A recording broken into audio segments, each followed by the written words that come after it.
Hey everyone, welcome to the Vibes and Pearls podcast. On today's episode, we are actually going to do it twofold. So the first topic is going to be whether or not you should be allowed to wear your letters if you are not financial. And secondly, what to expect for those who are interested in joining a sorority. All right, stay tuned. Come on, yeah. I see you, Deonna. Okay, Gia. DST, D9. Let's go, let's go, let's go. It's violets and pearls with the Delta girls. Okay. Wearing crimson and cream, call them chocolate supremes. And if you're shopping for things like popular things, they got all of the things from clothes to jewelry. It's a dream to talk about things the D9 way. It feels good to be Greek and change lives, man. It feels good to uplift, to give back and speak facts. Violets and pearls is where it's at. Come on, yeah. VMP, everybody say, hey, it's a violets. All right, Deonna, so let's get started. So with our first question, whether or not you should be able to wear your letters if you are not financial, what are your thoughts? So if you've been in this sorority a long time, it's 9 times out of 10 at some point you have not been financial. Twofold. Yeah, I go back to the early days when we were becoming deltas back in undergrad, and what's one of the things that our big sisters told us off the bat? Do not be a t-shirt wearer. You're not getting in this organization to just have letters across your chest. You need to be active in the community. And so with that being said, I think that once you cross into sisterhood, yes, you still should be able to wear your letters regardless of not if you are currently financial. However, don't go too long without being financial, because the whole point of us being in this organization is to work and to at least support it financially. So I don't think it's fair to say you're not financial, you shouldn't wear your letters. But I do think you need to be getting back to financial status. So I'm going to take it just a little bit further because I feel like there's a difference between being financial and being active. Oh, yeah. So, again, once you become a member of an organization, you're a member of an organization, right? And so you should be able to wear your letters. Like, you're part of that organization, whether you're financial or not. You're a member. So I don't think that you should be stripped of that unless you have been stripped from the organization entirely. I will say, as a financial member, that we do have access to information that non-financial members don't have access to when it comes to the business of the organization. So there's already a separation between those who are financial and those who are not. But I want to take a step further because you can be financial and still have access to the information and still not be active. Right. And when I say active, meaning like actively engaged in your organization, assisting, attending the meetings, partaking in community service, and so forth. So I think it goes 3 ways. Yeah. You know. Yeah, and I think that leads into what we were. Other topic is what to expect when you're part of a organization. And honestly, you and I can only speak for our perspective. We can't even talk on the behalf of Delta Sigma Theta, period, because everybody's perspective is different. And one of those things I think that you should expect in that is that Delta Sigma Theta, of course, is a lifetime commitment. It's not just collegiate, it's for the lifetime that you have. And so one of those things in that is that if you're going to do this, you really need to do it. And 2, Deltas are leaders. Like, we're born leaders. Like, we head stuff up all the time. And so as a general, we are very busy. Like, it just seems as if we're some of the most ambitious women in the world. Like, if you take a look around, even in the community, we're mayors, we are head of schools, principals, we're entrepreneurs, Political arena. We're VPs, we're all these different things. And so to pull back from that and to be active sometimes is tough. Now, you can be financial, but being active, like being able to go to these different community organizations, that's why I think, and I hate to say this, but it seems like, to me, I see a lot. I just lost my earring, y'all. It seems like, to me, I see quite a bit of the Delta Deers being way more active, than some of the younger sorors. So it's sort of like in the middle, we kind of fall off. Or do you agree with that? So kind of, sort of. So I would say first off, like when you are joining an organization, at least joining Delta, you are expected to hit the ground running. Right. And I don't think that's any different whether you join the organization in undergrad or in grad chapter. It's an expectation. I mean, don't be a letter wearer, you know? And yes, I agree with you that I think that the middle age sorors, in my personal experience, well, I'll speak from my own experience, that I am financial. However, I'm not as active as I could be. I have been, but it's definitely a balance. And I think that in a lot of cases, it's hard to find that balance because you won't want to miss out on all the opportunities that you can engage. And so when you feel like, well, I can't make this one, you end up not making any. Yeah. And so for me, I'm gonna go back and say, for a while when I wasn't financial or active, I didn't wear my letters. I didn't, not even a lanyard, or not even drinking from a cup. I didn't boast my letters around at work or anything like that. Because I just wasn't comfortable. I didn't want sorors coming to me. Now I would identify myself as a soror if I saw one. Don't get me wrong, but I didn't wear my letters out there like that because I knew I wasn't affiliated with the chapter at the time, and I knew I wasn't engaged in the community, and so that was my personal choice. And once I became financial and started to get back in the groove of things, then I felt more comfortable representing myself as not only being a Delta, but I'm a financial and active Delta. Right. And it was a gradual process. I first became financial so I could just get back in the groove of attending chapter meetings. And then after attending chapter meetings, I said, okay, now I want to get involved in activities. And I just chose one activity. And so I became part of the Embody committee, which made sense for me because I have 2 sons, right? So that allowed me to be active, to be present, but not exhaust all of my time and my energy. It allowed me to find that balance. Right. I mean, I think there is a level of a little bit of guilt if you I mean, for real, because you signed up to do this thing and you said you're going to be, this particular person in this organization, and you have let life just take a hold of your schedule. Right. And that's what I was going to say when you talked about, in comparison to like the younger Deltas versus the Delta Days. I honestly feel like it's like that because of where you are in life. Like right now we are in the thick of things in terms of businesses and getting our careers are finally getting to the peak where we want it to be, and you're starting to find that balance in terms of life and who you are as a person. And a lot of us have families, and so you're juggling all of that, and it's really not until you kind of like segue into the pre-Delta Dare age into the Delta Dare age where your kids are at least self-sufficient. Your kids are self-sufficient, so you no longer have that day-to-day responsibility, and now you can start focusing back on the things that you enjoy, which includes the organization. And you have that time that you can dedicate to it. That's what I was saying. I can see this gap in between. Oh God, we do feel really bad about it, but we both just recently moved back towards down south, and we have been back down south in different states, but not far from each other. A year now, right at a year. And I think you're still part of Virginia, and so I'm trying to decide which, and you have to transfer your being financial with which a local chapter, and I need to find a chapter I want to be a part of. Like I have a couple of choices to choose from, and they're both great, but one is a little bit more closer to home than the other one. But y'all, I will be financial very soon. The thing is, can I be active? I mean, honestly, I have like 3 businesses. I work full time. I do consulting. I'm even a professor. Like, it's a lot. And I do want to get out and help the sorors, but I can tell you this.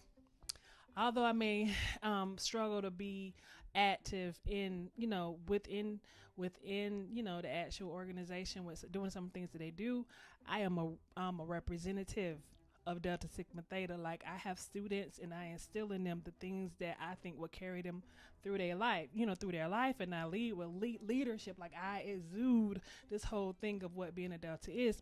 Is that enough? No. I actually want to be active in my organization, but while I'm looking for the time to get there, I, by all means, still hold this torch of I'm a Delta, Absolutely. and I wear my letters proudly in front of my students, and I want to encourage them to do the best that they possibly can. But man, I do feel bad sometimes. So yeah, and I mean it's life. Like, life happens, and when I graduated from college, like, I just couldn't afford to be part of the grad chapter. Like, I could not afford to pay dues. Right. And it's okay. And again, you have to give yourself some grace. And I would say take baby steps. It worked out for me. I wanted to kind of like at least get into the know. And in order for me to get into the know, I had to become financial. Right. And then once I became financial and I started to get into the know in terms of activities that was going on, then I started to see, okay, well, what can I attend? Right. And I just took baby steps. Yeah. And with the transition of us moving, she moved from Maryland, I moved from Virginia. I know, isn't it crazy? And so now we have moved closer to each other, but she's in South Carolina, I'm in North Carolina. Right. Same hour, it's about an hour and a half. Same distance, different states. Yeah, so I'm in a situation too where I have to decide on which chapter am I going to transfer my membership to. And it's between two chapters here as well, but I'm just going to take baby steps. Yeah. Because you want to do what's right. And you want to choose a chapter that, right. And what feels right too. Yeah. And something that's convenient as well. I mean, one of my options is like 45 minutes from my house. The other one is like 5. So, well, then that's probably an easy choice. Yeah, but I know more people in the one that's 45 minutes away, and it's crazy. But so you want to go where you think you'll be more comfortable? Well, it'd be like girls my age, girls I went to school with, So they're more Delta deers at the other. Yeah. I'm just. Yeah, but we'll be there. Eventually, we'll be there in 20 years. 20 years went by so fast. We've been in Delta almost 20 years at this point, but I'll be a Delta deer soon enough. Going back to the whole Delta deer scenario, and granted, our Delta deers look amazing. Yeah, right. Like, they're still young. They're still vibrant. They are I'm looking forward to being a Delta deer. I am too. On the flip side, what's unfortunate is that a lot of the work fall on them. I know.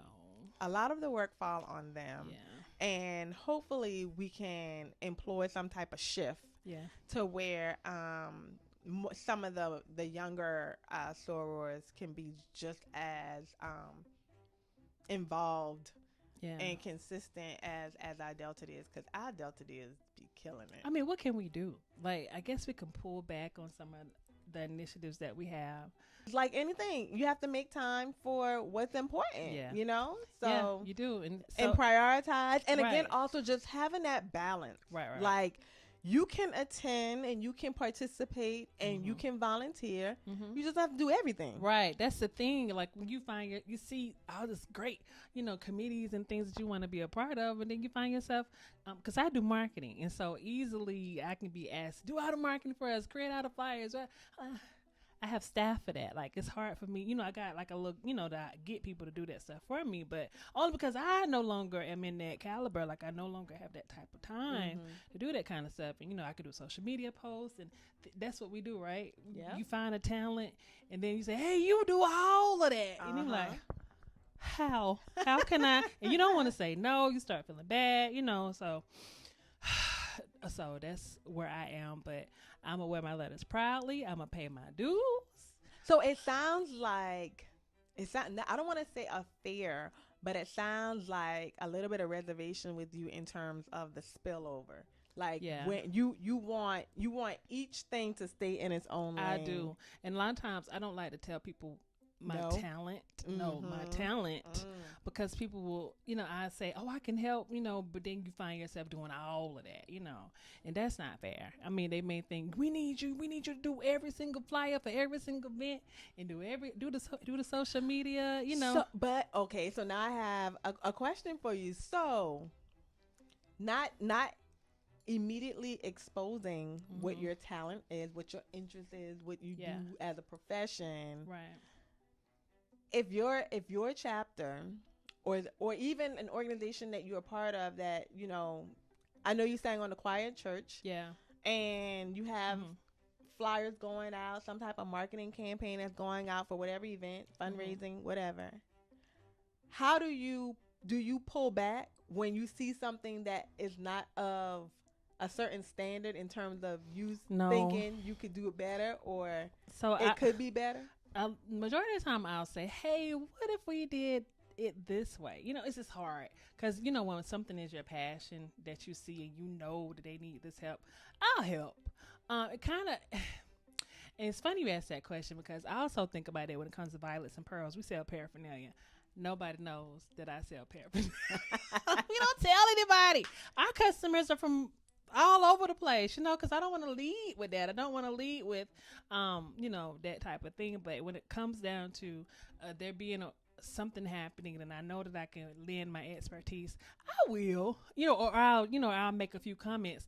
But it's the you do all of it type of thing that makes me want to be like, I can't do all of it, y'all, because I have a business to run. I have to go to work. I gotta do I gotta go teach these kids marketing. So but it's that balance of being able to give them the skill that I have, that I know I need to be leading to them anyway, but not finding myself doing it all. I just need a balance. And that's why sometimes I'm a little apprehensive of telling everything that I possibly can do. And I don't know if that's right or wrong. I kind of feel bad about that. But and then too, I know I'm not the only one, because my sister designs websites, and that's how she do now, design for the chapter. So I'm like, oh God, how did you get mixed up in this? You got all kind of other stuff to do. And at the time she was a nurse designing a website. It was a lot. So sorry, sorors, I love y'all know I do. And I'm gonna do better about sharing some of the things that I do, especially when I start having a time. Now I am in a time in my life where I'm pulling back. Like I'm no longer taking customers to do marketing for, I'm actually looking to see what am I going to do later on in life, so I can just kind of start cutting some ties in some certain areas, just so I can pull back and kind of relax a little bit and not have to go as hard, so that I can become fully active in deltasigmatheta, because that's really what my goal is.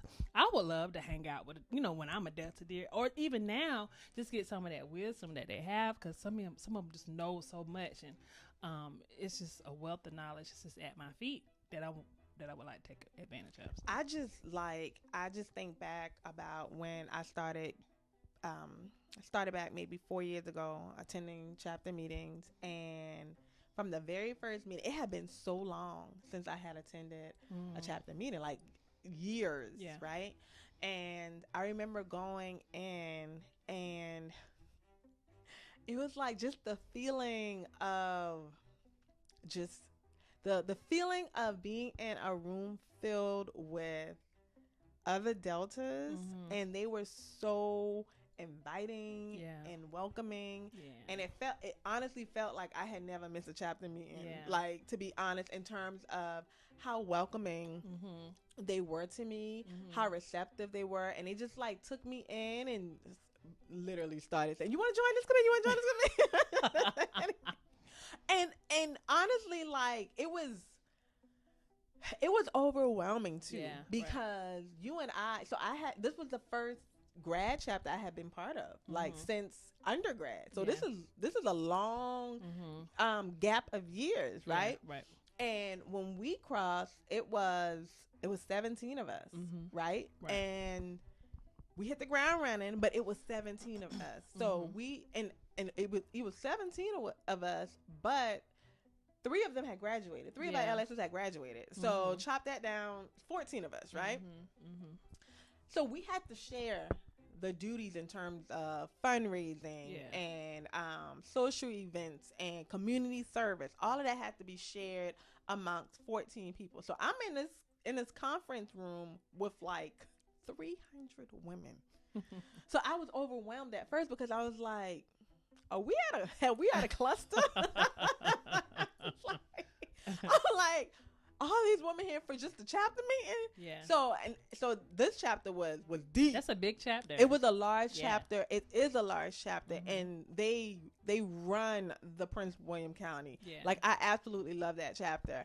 So they weren't pressed to have people because the chapter was so large and people were involved. Yeah. But it was just like the openness and willingness and saying, hey, they acknowledge that we have a new soror that just joined our chapter. Let us go ahead and see if we can fit her in. That's how it should be, really. Because when it's 300 people, you don't have to look at one person and do everything. But if everybody would come and participate and be active, then it's a little bit of every, I wouldn't be the only marketing person. It would be other people that can hold that as well. So I think that's great. Yeah, and you don't want the feeling of being overlooked. Like, you just blend in, So that was a really good experience. Yeah. And I know they were proud to wear their letters, and they should, because they're active and financial. Yeah.